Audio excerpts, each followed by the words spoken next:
नमस्कार दोस्तों, बहुत बहुत स्वागत आपका मेरे चैनल पर। लाई हूँ आज मैं लघु कथा संग्रह है, इसका नाम है एक नोट की मौत। जी दोस्तों, और इसके रचयिता हैं सुरेंद्र कुमार अरोड़ा जी। आप देख सकते हैं दोस्तों। तो आज मैं लघु कथा संग्रह इस पुस्तक के बारे में आपसे बात करूंगी। पेपर बैक में 2026 में प्रकाशित हुई है। ममता पब्लिकेशन गाजियाबाद से आई है। पृष्ठ 152 और मूल्य 500 रुपये। परिचय देना चाहूंगी सुरेंद्र जी का। जगाधरी में जन्मे हैं, साहिबाबाद निवासी हैं, स्नातकोत्तर प्राणी विज्ञान में किया है, बीएड किया है। लघु कथा, कहानी, बाल कथा, बाल कविता, पत्र, डायरी, आलेख इनकी विधाएं हैं। 13 पुस्तकें प्रकाशित हो चुकी हैं। अनेक पुस्तकों का संपादन किया है, पुरस्कार मिल चुके हैं। शिक्षा निदेशालय में जीव विज्ञान प्रवक्ता के पद से सेवानिवृत्त है। तो दोस्तों, यह पुस्तक इन्होंने समर्पित की है, ध्यान से सुनिएगा। किसको समर्पित की है? उन रचनाकारों को जो किसी की रचनाएं नहीं पढ़ते और स्वयं को सर्वोत्तम रचनाकार मानते हैं, तथा ढोंगी सेकुलरवादियों को जो देश की जड़ें खोदने में लगे हैं। जी दोस्तों, बहुत इन्होंने एक कटाक्ष किया है समर्पण में कि सच में जो बड़े बड़े साहित्यकार वो किसी की किताबें नहीं पढ़ते क्योंकि वे स्वयं को सर्वोत्तम मानते हैं। और मेरा मानना है, जितनी अधिक पुस्तकें पढ़ोगे उतना अधिक आप लिखने की क्षमता को प्राप्त करते जाओगे। और इसकी भूमिका लिखी है योगराज प्रभाकर जी ने, जो संपादक हैं लघु कथा कलश पटियाला में। इन्होंने इसको समय, समाज और मनुष्य की पड़ताल कहा है इसे।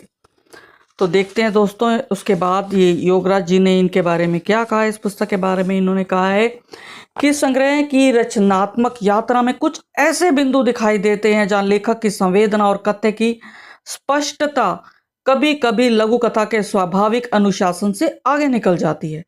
कुछ रचनाएं अपनी बात कहने में थोड़ा अधिक विस्तार लेती हैं, जिससे आवश्यक कसाव कुछ ढीला पड़ा है।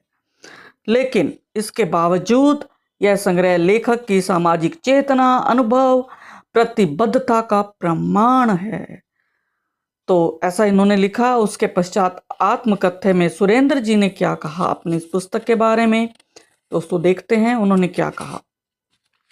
सुरेंद्र जी ने कहा कि आपके समक्ष उपस्थित लघु कथा संग्रह एक नोट की मौत की बहुत सी लघु कथाएं जहां एक और मानवीय संवेदना के सबसे कोमल भाव प्रेम की विद्रूपता अर्थात धोखा या छल को प्रकट करती है, तो दूसरी ओर उसके अंदर समाहित समर्पण और अपनत्व से सराबोर भाव को भी बड़ी कोमलता से सामने लाती। तो दोस्तों, ये तो थी इनकी बात। अब मैं बात करती हूँ समीक्षा की। इस पुस्तक में 71 लघु कथाएं हैं जो वर्तमान समाज की स्थिति, परिस्थिति, वस्तु स्थिति को शब्दों में बांधने का प्रयास करती है। कटाक्ष, सीख, चित्रांकन, ये तीनों इन लघु कथाओं के मुख्य तत्व हैं। इनमें दार्शनिकता का पुट है, तीखे तेवर हैं, धर्मांधता पर चोट है, भ्रष्टाचार का अवगुंठन भी हटाया इन्होंने। अब बात करते हैं कलेवर की। तो मैं स्पष्ट कह दूं कि लघु कथा का कलेवर लघु नहीं है, इसलिए इन्हें छोटी कहानी कहना उचित होगा, या आप इन्हें, ये माइक्रो कथा नहीं है, इसको आप मिनी कथा कह सकते हैं या मिडी कथा भी कह सकते हैं। और इसमें कुछ मानवेतर पात्र हैं, कुछ उत्तम पुरुष शैली में लिखी गई हैं, संवादों में तत्सम शब्दों का प्रयोग है। पर मुझे लगता है तद्भव शब्द होते, संवादों की बात करती हूं मैं, उसमें आम बोलचाल में हम कैसे बोलते हैं वही आने चाहिए, तो वो होते तो बेहतर होता। इसके अतिरिक्त चुस्त संवाद, कसा विवेचन करके इसे मांझा भी जा सकता है और मांझा भी जा सकता है, यानी तीखा और सुंदर बनाया जा सकता था इसको। हाँ, इनके उद्देश्य स्पष्ट हैं, क्या कहना चाहते हैं इस लघु कथाओं के माध्यम से ये स्पष्ट हो जाता है। ये कचोटती हैं, मजबूर करती हैं सोचने पर। ये लघु कथाएं तीखा तेवर है, क्योंकि सुरेंद्र जी की लघु कथा की शैली अलग है, जिसके लिए लघु शब्द मुझे लगता है बेमानी है। अब मैं बात करती हूं एक नोट की मौत। ये न्याय व्यवस्था की नस नस में समाये भ्रष्टाचार की चरमराहट है इसमें। और कुछ लघु कथाएं मुझे बहुत अच्छी लगी। जन्मदात्री, राजघाट, बच्चे की भूख, ट्यूटर और भला आदमी, संस्कार, तालीम, माफीनामा, पाकीज़गी, ये मुझे मजबूत लघु कथाएं लगी। तो दोस्तों अब मैं एक लघु कथा कम से कम तो पढ़ना चाहूँगी आप लोगों के लिए। एक नोट की मौत, यह है 2.25 पृष्ठों में समाई है। तो जो लोग सोच रहे हैं कि लघु कथा 5-6 पंक्तियों में समाएगी इसमें, तो उनके लिए किताब नहीं है। तो सुनिएगा, एक नोट की मौत। जैसे ही उसकी आवाज लगी वह जज साहब के सामने हाथ जोड़कर खड़ा हो गया। उसके होंठ कुछ कहने के लिए हिल रहे थे, परंतु उसके शब्द उसके हलक से बाहर निकलने में असमर्थ थे। जज साहब चेहरे पर अत्यंत निरपेक्ष भाव से उसे देखने लगे। जज साहब को लगा अगर कुछ देर यही स्थिति रही तो बूढ़ा सा दिखने वाला यह शख्स कहीं गश खाकर गिर ही ना पड़े। तो उन्होंने कहा, आप अपनी बात को निसंकोच कहिए, मैं सुनना चाहता हूं। जज साहब ने सहानुभूति जताई। साहब जी, पिछले 10 वर्ष से चल रहे मेरे इस मुकदमे की आज 100वीं पेशी है।